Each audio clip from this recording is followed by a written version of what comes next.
हर हर महादेव, जय शिव शंकर महादेव और माता पार्वती के चरण कमल में मेरा बारंबार नमस्कार है। आज हम सुनेंगे श्री शिव महापुराण का प्रथम अध्याय।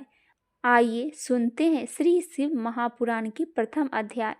श्री शौनक जी बोले, हे महाज्ञानी सूत जी, संपूर्ण सिद्धांतों के ज्ञाता हे प्रभु, मुझसे पुराणों की कथाओं का सारा तत्व विशेष रूप से वर्णन कीजिए। सदाचार, भगवान की भक्ति, विवेक, वृद्धि कैसे होती है तथा साधु पुरुष किस प्रकार अपने काम, क्रोध आदि मानसिक विकारों को निवारण करते हैं। इस घोर कलयुग में जीव प्राय आसुर स्वभाव के हो गए हैं। उस जीव समुदाय को शुद्ध दैवी संपत्ति युक्त बनाने के लिए सर्वश्रेष्ठ उपाय क्या है? आप इस समय मुझे ऐसा कोई शाश्वत साधन बताइए जो कि कल्याणकारी वस्तुएं और सबसे उत्कृष्ट एवं परम मंगलकारी हो तथा पवित्र करने वाले उपायों में भी सर्वोत्तम पवित्र कारक उपाय हो। हे तात, वह साधन ऐसा है जिसके अनुष्ठान से शीघ्र ही अन्तःकरण की विशेष शुद्धि हो जाए तथा उससे निर्मल चित्त वाले पुरुषों को सदा के लिए शिव की प्राप्ति हो जाए। सूत जी बोले, हे मुनि श्रेष्ठ शौनक, आप धन्य हैं। आपके हृदय में पुराण कथा सुनने के प्रति विशेष प्रेम एवं लालसा है, इसीलिए मैं शुद्ध बुद्धि से विचार करके परम उत्तम शास्त्र का वर्णन करता हूँ। वत्स, संपूर्ण शास्त्रों के सिद्धांत को संपन्न, भक्ति आदि बढ़ाने वाले भगवान शिव को संतुष्ट करने का तथा कानों के लिए रसायन स्वरूप दिव्य पुराण का श्रवण कीजिए। यह उत्तम शिव पुराण काल रूपी सर्प से प्राप्त होने वाला महान त्रास का विनाश करने वाला है। हे महामुने, पूर्व काल में शिवजी ने इसे कहा था। गुरुदेव व्यास जी ने सनत कुमार मुनि को उपदेश पाकर कुल प्राणियों का कल्याण के लिए बड़े आदर से संक्षेप पुराण का प्रतिपादन किया है।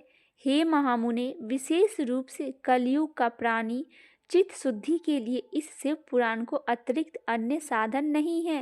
हे महामुने, जिस बुद्धिमान मनुष्य के पूर्व जन्म के पाप होते हैं उसे महाभाग्यशाली व्यक्ति को पुराणों में प्राप्ति होती है। यह शिव पुराण परम उत्तम शास्त्र है। इसे भूतल पर भगवान शिव का वाडंग्य स्वरूप समझाना चाहिए और सब प्रकार से इसका सेवन करना चाहिए। इसके पठन और श्रवण से शिव भक्त श्रेष्ठ स्थिति में पहुँचे हुए मनुष्य शीघ्र शिव पद को प्राप्त कर लेते हैं। इसीलिए संपूर्ण करके मनुष्यों ने इस पुराणों का अध्ययन अभोग साधन माना है और इसका प्रेम पूर्वक श्रवण में संपूर्ण वांछित फलों को देने वाला है। भगवान शिव के इस पुराण को सुनने से मनुष्य सब पापों से मुक्त हो जाता है तथा बड़े बड़े उत्कृष्ट भागों को उपभोग करके अंत में शिवलोक को प्राप्त कर लेता है। राजसु यज्ञ और सैकड़ों अग्निष्ट यज्ञों से पुण्य प्राप्त होता है, वह भगवान शिव की कथा सुनने मात्र से प्राप्त हो जाता है। हे महामुने, जो लोग इस श्रेष्ठ शिव पुराण का श्रवण करते हैं उन्हें मनुष्य नहीं समझना चाहिए, वे रुद्र स्वरूप ही है, इसमें संदेह नहीं है।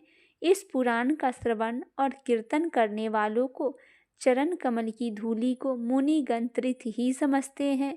जो प्राणी परम पद को प्राप्त करना चाहते हैं उन्हें सदा भक्ति पूर्वक इस निर्मल शिव पुराण का श्रवण करना चाहिए। हे मुनि श्रेष्ठ, यदि मनुष्य सदा इसे सुनने में समर्थ न हो तो उसे प्रतिदिन स्थिर चित्त से एक मुहूर्त भी इसको अवश्य ही सुनना चाहिए। हे मुने, यदि मनुष्य प्रतिदिन सुनने में भी असक्त हो तो उसे किसी पवित्र महीने में इस शिव पुराण का श्रवण करना चाहिए। जो लोग एक मुहूर्त, उसका भी आधा अथवा क्षण मात्र भी इस पुराण का श्रवण करते हैं उनकी दुर्गति नहीं होती। हे मुने, सभी दानों और सभी यज्ञों से जो पुण्य मिलता है वह फल भगवान शिव के इस पुराण को सुनने से निश्चित ही मिलता है। हे मुने, विशेषकर इस कलिकाल में तो शिव पुराण श्रवण अतिरिक्त मनुष्यों के लिए मुक्तिदायक और कोई अन्य श्रेष्ठ नहीं है। शिव पुराण का श्रवण और भगवान शंकर के नाम का सकीर्तन दोनों ही मनुष्य को कल्प वृक्ष के समान समयंग फल देने वाला है, इसमें संदेह नहीं है। कलयुग में धर्मचरण से शून्य चित्त वाले दुर्बुद्धि मनुष्य को उद्धार के लिए भगवान शिव ने अमृत रस स्वरूप शिव पुराण का उद्धान किया है। अमृत पान करने से तो केवल अमृत पान करने वाला ही मनुष्य अजर अमर होता है। हे मुनीश्वर, जो पुरुष इस शिव पुराण की कथा को सुनता है या सुनाता है, वह सुनाने वाला पुरुष कर्म रूपी महावन को जलाकर संसार के पार हो जाता है। इस शिव पुराण की परम पवित्र कथा का विशेष रूप से सदा ही सेवन करना ही चाहिए। इस शिव पुराण का कथा श्रवण का क्या फल कहूँ। जिस घर में इस शिव पुराण की कथा होती है, घर तीर्थ स्वरूप हो जाता है। उसमें निवास करने वाला पाप यह नष्ट हो जाता है। हजारों अश्वमेघ और सैकड़ों वाजपेयी शिव पुराण की 16वीं कला की भी बराबर नहीं हो सकते। हे मुनि श्रेष्ठ, कोई भी अधम प्राणी, हे महामुने, जब तक इस उत्तम शिव पुराण का सुअवसर प्राप्त नहीं होता, तब तक अज्ञानवश इस संसार चक्र में भटकता रहता है। भ्रमित कर देने वाला अनेक शास्त्रों और पुराणों श्रवण से क्या लाभ है, जबकि एक शिव पुराण मुक्ति प्रदान करने के लिए गर्जन कर रहा है। जिस घर में शिव पुराण की कथा होती है, घर तीर्थ स्वरूप हो जाता है और उसमें निवास करने वाला पाप यह नष्ट हो जाता है। जो उत्तम बुद्धि वाला पुरुष अंतकाल में भक्ति पूर्वक इस पुराणों को सुनता है, उस पर अत्यंत प्रसन्न होते हैं। भगवान महेश्वर उसे अपना धाम प्रदान करते हैं। जो प्रतिदिन आदरपूर्वक इस शिव पुराण का पाठ करते हैं, वह इस संसार सागर से भोगों को प्राप्त करके अंत में शिव के परम पद को प्राप्त कर लेते हैं। जो प्रतिदिन आलस रहित रेशमी वस्त्र आदि के वैष्णव इस शिव पुराण का सत्कार करते हैं, वह सदा सुखी रहते हैं। यह शिव पुराण निर्मल तथा सेवों को सर्वस्व है। आइए सुनते हैं शिव पुराण का पहला अध्याय, श्री रुद्र संहिता का प्रथम अध्याय, जो विश्व की उत्पत्ति, स्थिति और लय आदि के एकमात्र कारण है। गिरजा कुमारी उमा के पति है, जिनकी कीर्ति का कहीं अंत नहीं है, जो माया के आश्रय होकर भी उससे दूर है तथा जिनका स्वरूप दुर्लभ है। मैं उन भगवान शंकर की वंदना करता हूँ, जिनकी माया विश्व की सृष्टि करती है। जैसे लोहा चुंबक से आकर्षित होकर उसके पास ही लटका रहता है, उसी प्रकार ये सारे जगत जिसके आसपास ही भ्रमण करते हैं, जिन्होंने इन प्रपंचों की रचना की विधि बताई है, जो सभी के भीतर अंतर्यामी रूप से विराजमान है, मैं उन भगवान शिव को नमन करता हूँ। ऋषि बोले, हे सूत जी, अब आप हमसे भगवान शिव और माता पार्वती के परम उत्तम और दिव्य स्वरूप का वर्णन कीजिए। सृष्टि की रचना से पूर्व, सृष्टि के मध्यकाल और अंतकाल में महेश्वर किस प्रकार और किस रूप में स्थित होते हैं। सभी लोक का कल्याण करने वाले भगवान शिव कैसे प्रसन्न होते हैं तथा प्रसन्न होने पर अपने भक्तों को कौन से उत्तम फल देते हैं। हमने सुना है कि भगवान शिव महान दयालु है, अपने भक्तों को कष्ट में नहीं देख सकते। ब्रह्मा, विष्णु और महेश तीनों देवता शिवजी के अंग से ही उत्पन्न हुए हैं। हम पर कृपा कर शिवजी के प्रकाश, देवी उमा की उत्पत्ति, शिव उमा विवाह, गृहस्थ धर्म एवं शिवजी के अनंत चरित्रों को सुनाइए। फिर सूत जी बोले, हे ऋषियों, आप लोगों को प्रश्न पतित पावनी है, श्री गंगा जी के समान है। ये सुनने वाला, कहने वाला और पूछने वाला, इन तीनों को पवित्र करने वाले हैं। आपकी इस कथा को सुनने की अतिरिक्त इच्छा है, इसीलिए आप धन्यवाद के पात्र हैं। ब्राह्मणों, भगवान शंकर का रूप साधु, राजसी और तामसी तीनों प्रकृति के मनुष्य को सदा आनंद प्रदान करने वाला है। वे मनुष्य जिनके मन में कोई तृष्णा नहीं है, ऐसे ऐसे महात्मा पुरुष भगवान शिव के गुण को ज्ञान करते हैं, क्योंकि शिव की भक्ति मन और कानों को प्रिय लगने वाली और संपूर्ण मनोरथों को देने वाली है। हे ऋषियों, मैं आपके प्रश्न के अनुसार ही शिव के चरित्रों का वर्णन करता हूँ। आप उसे आदर पूर्वक श्रवण करिए। आपके प्रश्नों के अनुसार ही नारद जी ने अपने पिता ब्रह्मा जी से ही यह प्रश्न किया था। तब ब्रह्मा जी ने प्रसन्न होकर शिव चरित्र सुनाया था। उसी संवाद में मैं तुम्हें यह सुनाता हूँ, आप उसे आदर पूर्वक श्रवण करिए। आपके प्रश्न के अनुसार ही नारद जी ने अपने पिता ब्रह्मा जी से यही प्रश्न किया था।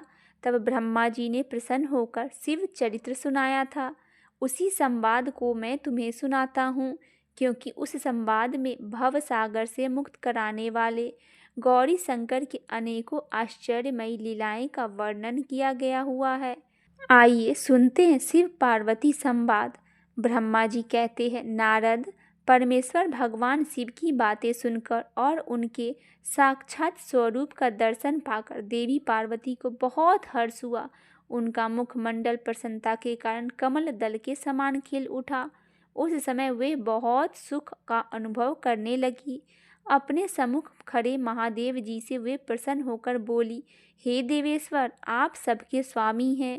हे प्रभु, पूर्व काल में आपने जिस प्रिया के कारण प्रजापति दक्ष के संपूर्ण यज्ञ को पलों में विनाश कर दिया था, भला उसे ऐसे ही क्यों भुला दिया। हे सर्वेश्वर, हम दोनों का साथ तो जन्म जन्मांतर का है। प्रभु, इस समय मैं समस्त देवताओं की प्रार्थना से प्रसन्न होकर उनको तारकासुर के दुखों से मुक्त दिलाने के लिए पर्वतों के राजा हिमालय की पत्नी देवी मैना के गर्भ से उत्पन्न हुई हूँ। आपको ज्ञात है कि आपको पुनः पति रूप में प्राप्त करने हेतु ही मैंने यह कठोर तपस्या की है। इसीलिए देवेश, आप मुझसे विवाह कर मुझे मेरी इच्छा के अनुसार अपनी पत्नी बना ले। भगवान, आप तो अनेक लीलाएं रचते हैं। अब आप मेरे पिता शैलराज हिमालय और मेरी माता मैना के समक्ष चलकर उनसे मेरा हाथ मांग लीजिए। भगवान, जब आप इन सब बातों से मेरे पिता को अवगत कराएंगे, तब वे निश्चय ही मेरा हाथ प्रसन्नतापूर्वक आपको सौंप देंगे। पूर्व जन्म में जब मैं प्रजापति दक्ष की पुत्री सती थी, उस समय मेरा और आपका विवाह हुआ था। तब मेरे पिता दक्ष ने ग्रहों की पूजा नहीं की थी। उस विवाह में ग्रह पूजन से संबंधित बहुत बड़ी त्रुटि हो गई थी। मैं यह चाहती हूँ कि इस बार शास्त्रोक्त विधि से हमारा विवाह संपन्न हो। हमें विवाह से संबंधित सभी रीति रिवाजों और रस्मों को भली भांति पालन करना चाहिए, ताकि इस बार हमारा विवाह सफल हो सके। हे देवेश्वर, आप मेरे पिता हिमालय को इस संबंध में बताएं, ताकि उन्हें अपनी पुत्री की तपस्या के विषय में ज्ञात हो सके। देवी पार्वती के प्रेम और निष्ठा भरे इन शब्दों को सुनकर भगवान शंकर बहुत प्रसन्न हुए और हंसते हुए बोले, हे देवी महेश्वरी, इस संसार में हमारे आसपास जो कुछ भी दिखाई देता है, वह सब ही नाशवान अर्थात नश्वर है। मैं निर्गुण परमात्मा हूँ। मैं अपने ही प्रकाश से प्रकाशित होता हूँ। मेरा अस्तित्व स्वतंत्र है। देवी, आप समस्त कर्मों को करने वाली प्रकृति है। आप महामाया है। आपने ही मुझे इस माया मोह से बंधनों में फंसाया है। मैंने इन सभी को धारण कर रखा है। कौन मुख्य ग्रह है, कौन ऋतु के समूह है। हे देवी, आप और मैं दोनों ही सदैव अपने भक्तों को सुख देने के लिए ही अवतार ग्रहण करते हैं। आप सगुण और निर्गुण प्राकृतिक है। हे गिरिराज, मैं आपके पिता के पास आपका हाथ मांगने के लिए नहीं जा सकता, फिर भी आपकी इच्छा को पूरा करना मेरा कर्तव्य है।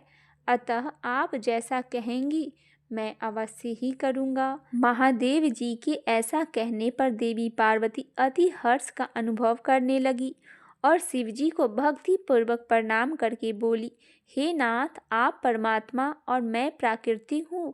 हम दोनों का अस्तित्व स्वतंत्र एवं सगुण, फिर भी अपने भक्तों की इच्छा पूरा करना हमारा कर्तव्य है। भगवान, मेरे पिता हिमालय से मेरा हाथ मांगकर उन्हें दाता होने का सौभाग्य प्रदान करे। हे प्रभु, आप तो जगत के भक्त वत्सल नाम से विख्यात है। मैं भी तो आपकी परम भक्त हूँ, क्या मेरी इच्छा को पूरा करना आपके लिए महत्वपूर्ण नहीं है?